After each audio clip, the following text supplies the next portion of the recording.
નમસ્કાર ગુજરાત, આજના તાજા સમાચારના આ વિડીયોમાં આપનું સ્વાગત છે।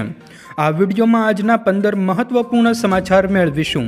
તો વિડીયોમાં આગળ વધીએ તે પહેલાં તમે અમારી ચેનલમાં નવા છો તો ચેનલને નીચે દર્શાવેલું લાલ કલરનું સબસ્ક્રાઇબ બટન દબાવી ચેનલને જરૂર સબસ્ક્રાઇબ કરી લેજો। તો ચાલો મિત્રો, આજના સૌપ્રથમ મુખ્ય સમાચાર જોઈએ। અંબાલાલ પટેલની મોટી આગાહી। મિત્રો, વાત કરીએ તો જાણીતા આગાહીકાર અંબાલાલ પટેલે મોટી આગાહી કરી છે। અંબાલાલ પટેલની આગાહી પ્રમાણે રાજ્યમાં 22 તારીખથી છૂટાછવાયા જિલ્લામાં ભારેથી અતિભારે વરસાદ પડશે। સાબરકાંઠા, અરવલ્લી સહિતના ગુજરાતના અન્ય જિલ્લામાં ભારેથી અતિભારે વરસાદ પડશે। ખાસ કરીને મિત્રો વાત કરીએ તો સાબરકાંઠા અને અરવલ્લીમાં ધોધમાર વરસાદ પડવાની આગાહી કરવામાં આવી છે। 22 સપ્ટેમ્બરથી બંગાળના ઉપસાગરમાં એક સિસ્ટમ સક્રિય થશે। 27થી 29 સપ્ટેમ્બર સુધી ગુજરાતના વિવિધ ભાગોમાં આ સિસ્ટમની અસરના કારણે ધોધમાર વરસાદ જોવા મળશે। મિત્રો, વાત કરીએ તો હવામાન વિભાગના જણાવ્યા પ્રમાણે વડોદરા, આણંદ, નડિયાદ, અમદાવાદ, ગાંધીનગર અને સુરત આ તમામ જિલ્લામાં સામાન્યથી લઈને મધ્યમ પ્રકારનો વરસાદ પડશે તેવી આગાહી હાલમાં અંબાલાલ પટેલે કરી છે। આ મિત્રો, વાત કરીએ તો અંબાલાલ પટેલના જણાવ્યા પ્રમાણે ગુજરાતમાં આજથી ફરી વખત ધોધમાર વરસાદની શરૂઆત થશે।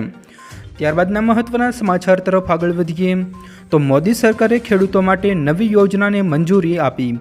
મોદી સરકારે ખેડૂતોને વધુ સારા ભાવ આપવા માટે કસ્ટમર્સ માટે આવશ્યક ચીજવસ્તુઓના ભાવની વધઘટને કંટ્રોલ કરવા માટે ₹35,000 કરોડના બજેટ સાથે પીએમ આશા યોજનાને ચાલુ રાખવાની મંજૂરી આપી છે। રાજ્યના તેલંબિયા ઉત્પાદનના વર્તમાન 25%થી કવરેજ વધારીને 40% કરવામાં આવ્યો છે અને ખેડૂતોને લાભ માટે અમલીકરણનો સમયગાળો વધારવામાં આવ્યો છે। 3 થી 4 મહિના સુધી આ સમયગાળો લંબાવવામાં આવ્યો છે, જેનાથી ખેડૂતોને પોતાના પાકના સારા ભાવ મળશે।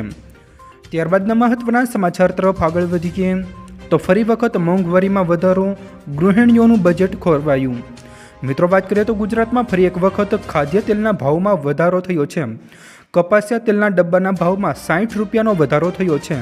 આ વધારા સાથે કપાસિયા તેલનો ડબ્બો ₹2,020થી વધીને ₹2,070ની આસપાસ પહોંચી ગયો છે।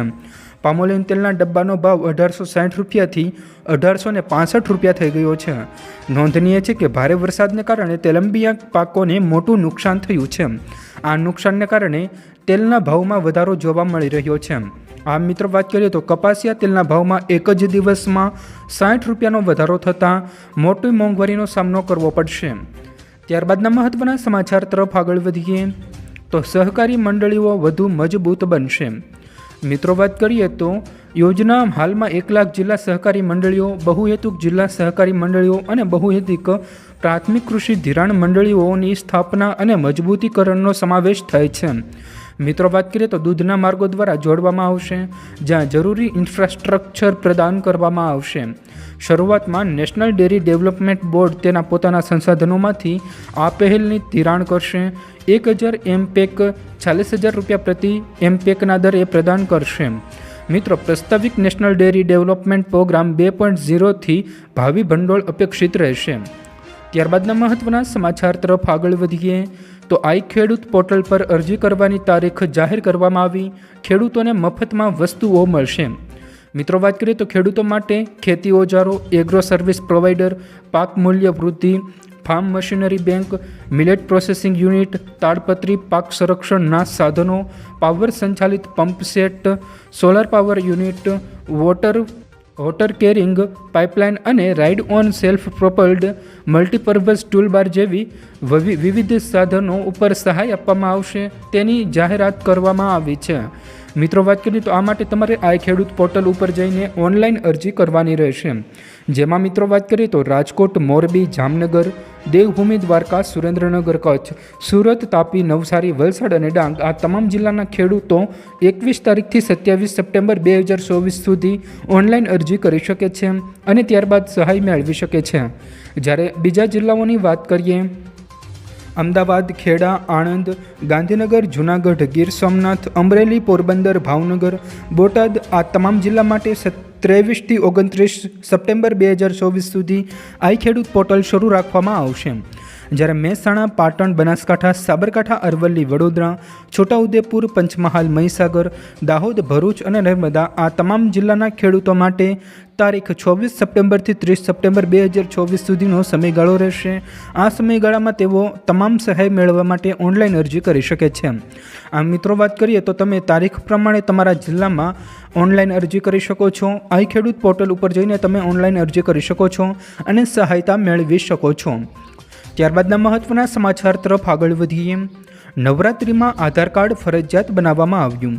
મિત્રો વાત કરીએ તો હવે નવરાત્રિને ગણતરીના દિવસો જ બાકી રહ્યા છે. ખેલૈયાઓમાં થનગડાટ જોવા મળી રહ્યો છે.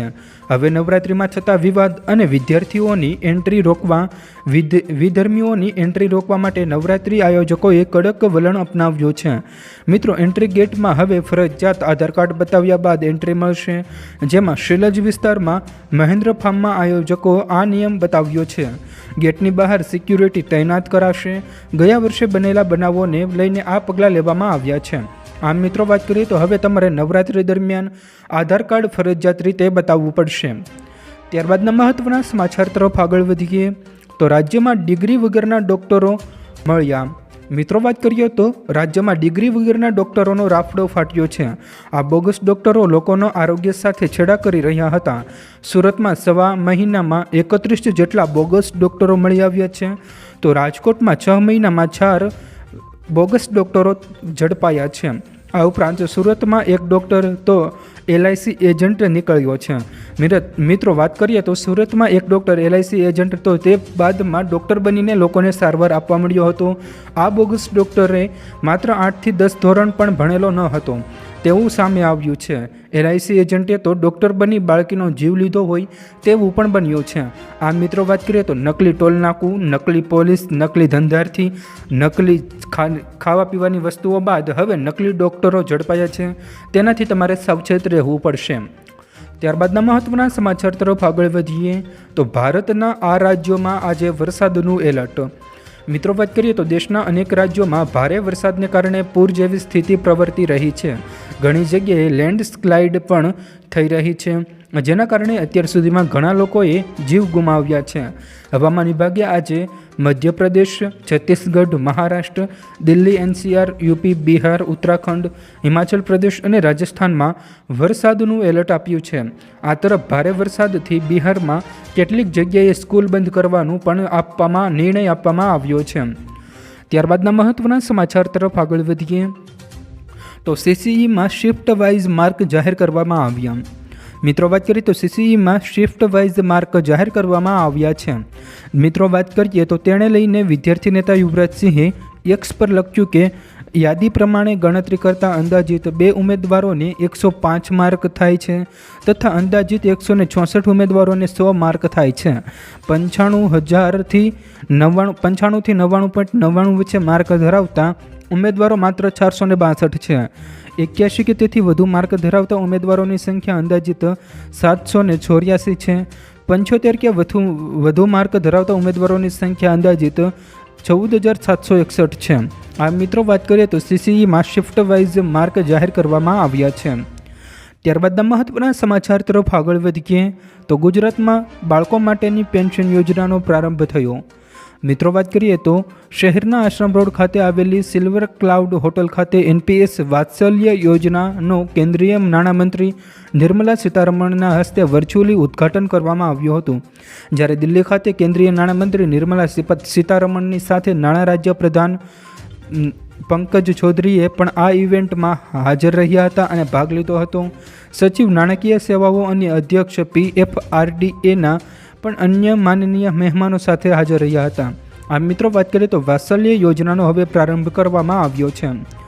ત્યારબાદના મહત્વના સમાચાર તરફ આગળ વધીએ તો PF ઉપાડના નિયમોમાં મોટો બદલાવ કરવામાં આવ્યો. મિત્રો વાત કરીએ તો સરકારે EPFમાંથી એક સમયે રોકડ ઉપાડવાની મર્યાદા વધારીને 1 લાખ રૂપિયા કરી દીધી છે. અગાઉ આ મર્યાદા 50,000 રૂપિયા હતી. આ સિવાય તમે નોકરીમાં જોડાયાના પહેલા 6 મહિનામાં તમારા PFમાંથી પૈસા પણ ઉપાડી શકો છો. કેન્દ્રીય મંત્રી મનસુખભાઈ માંડવિયાએ કહ્યું છે કે આ સુવિધા તમામ કર્મચારીઓ માટે માન્ય છે. લગ્ન, સારવાર કે અન્ય જરૂરી ખર્ચાઓ માટે પીએફ ખાતામાંથી પૈસા ઉપાડવાની જરૂર હોય તો લોકો આ માટે ફેરફાર રાહત રૂપે કરી શકે છે અને હવે તમે તમારા પીએફ ખાતામાંથી 1 લાખ રૂપિયા ઉપાડી શકો છો. તો મિત્રો, આ હતા આજના તમામ મુખ્ય સમાચાર. જો મિત્રો તમને અમારો આ વિડીયો પસંદ આવ્યો હોય તો વિડીયોને લાઈક કરો, તમારા મિત્રો સાથે શેર કરો અને અમારી ચેનલને હજુ સુધી સબસ્ક્રાઈબ ન કરી હોય તો ચેનલને જરૂર સબસ્ક્રાઈબ કરી લેજો, જેથી તમને અમારા સવાર, બપોર, સાંજના તાજા, અગત્યના, સાચા અને સચોટ સમાચાર મળી શકે. આ ઉપરાંત ખેડૂતોને લગતી તમામ જરૂરી માહિતી મેળવવા માટે અમારી ચેનલને સબસ્ક્રાઈબ કરીને બેલ આઇકન પ્રેસ કરી લેજો, જેથી અમારા વિડીયોની તમામ માહિતી આપ સુધી સૌપ્રથમ પહોંચી શકે.